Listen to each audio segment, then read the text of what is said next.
আসসালামু আলাইকুম ওয়া রাহমাতুল্লাহি ওয়া বারাকাতুহু। আজকে নবম দশম শ্রেণী সাধারণ গণিত প্রথম অধ্যায় বাস্তব সংখ্যা থেকে পড়াশোনা করব। তো প্রথমেই আমরা জেনে নেই সংখ্যা কাকে বলে। সংখ্যা কি? সংখ্যা কি? সংখ্যা হলো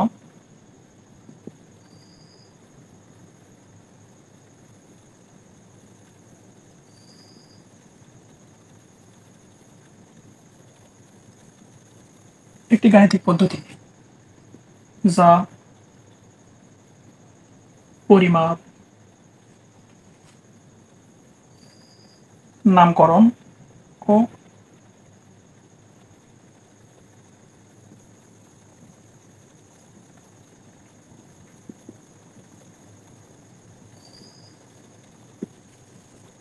সংখ্যা হলো একটি গাণিতিক পদ্ধতি যা পরিমাপ, নামকরণ এবং গণনার কাজে ব্যবহার করা হয়। এই সংখ্যার একক হচ্ছে অঙ্ক।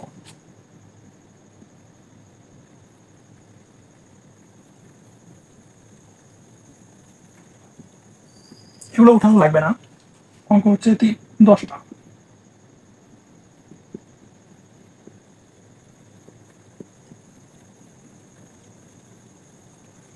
এই 10টাই হচ্ছে অঙ্ক এবং বাকি যতগুলো সংখ্যা আছে তা হচ্ছে এই অঙ্কের সংমিশ্রণ।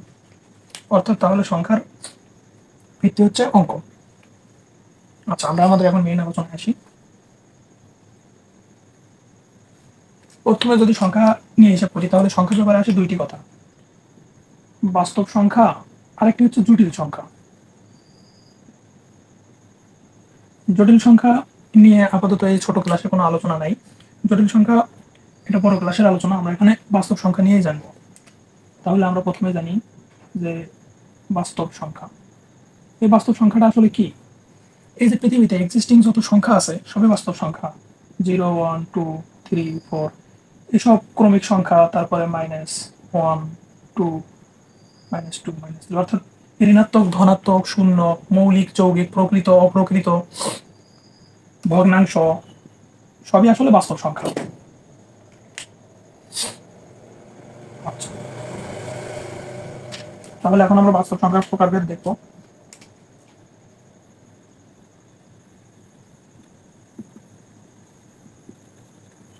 বাস্তব সংখ্যা, এই বাস্তব সংখ্যা থেকে প্রথমে দুই প্রকার।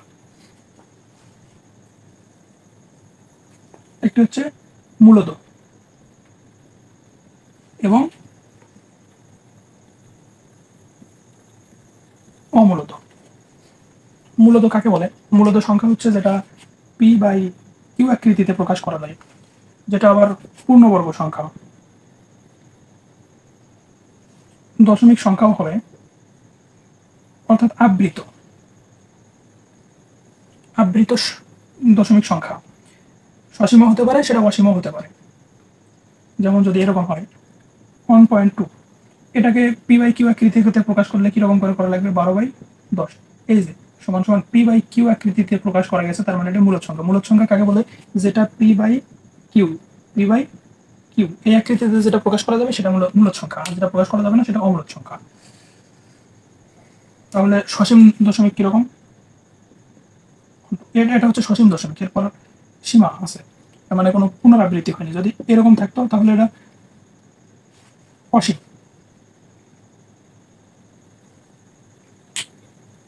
মূলদ, অমূলদ। এই মূলদ সংখ্যা আবার দুই প্রকার, পূর্ণ এবং দশমিক সংখ্যা। পূর্ণ সংখ্যা কি? এই তো আমরা জানি 1, 2, 3, 15, -10, -5 এগুলো। পূর্ণ সংখ্যার আবার ভিতর ভাগ কি আছে?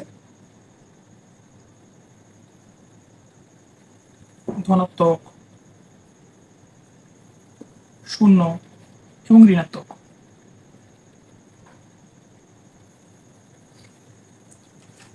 এবং এখানে দশমিক মধ্যেও আবার হচ্ছে প্রকারভেদ আছে। একটা হচ্ছে সাধারণ দশমিক সংখ্যা,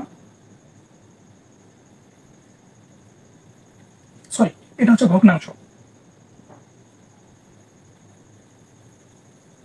এটা ভগ্নাংশ। ভগ্নাংশ হচ্ছে সাধারণ ভগ্নাংশ আর একটা দশমিক ভগ্নাংশ।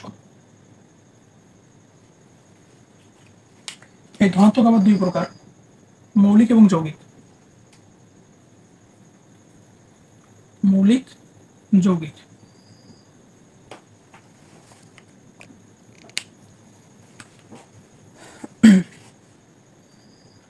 এই সাধারণের মধ্যে আবার প্রকৃত, অপ্রকৃত এবং এই প্রকৃতর মতোই আরেকটা হচ্ছে মিশ্র। দশমিকের মধ্যে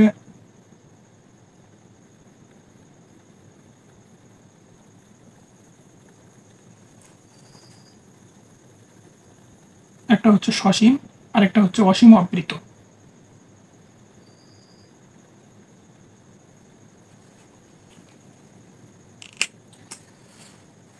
আর এই মূলদ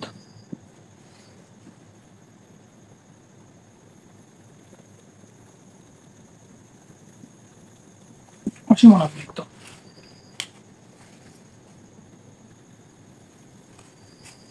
আরেকটা আছে, এটা হচ্ছে আর অসীম অনাবৃত্ত দশমিক।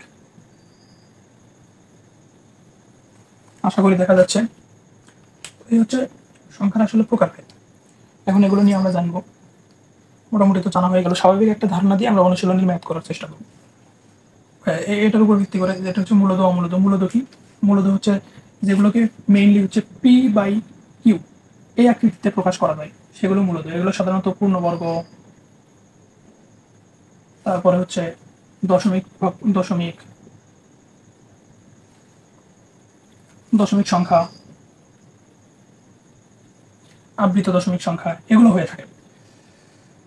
আর ভগ্নাংশ মানেই তো হচ্ছে ভাঙ্গা অংশ, অর্থাৎ 5/2 এরকম টাইপ। এর ভিতর সাধারণ ভগ্নাংশ প্রকৃত। প্রকৃত কোনটা? যেটা হচ্ছে লব ছোট হর বড়, এই যে এটা এটা একটা প্রকৃত ভগ্নাংশ।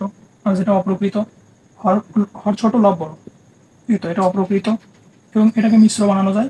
মিশ্র কিভাবে বানানো যায়? এই যে হর দিয়ে লবকে ভাগ, 2 2 4 1, অর্থাৎ এক সমস্ত।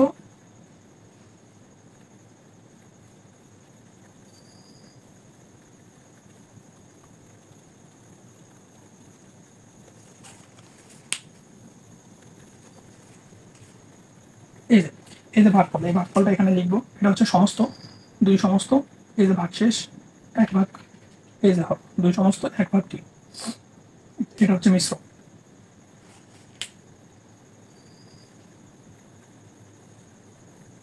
এটা মোটামুটি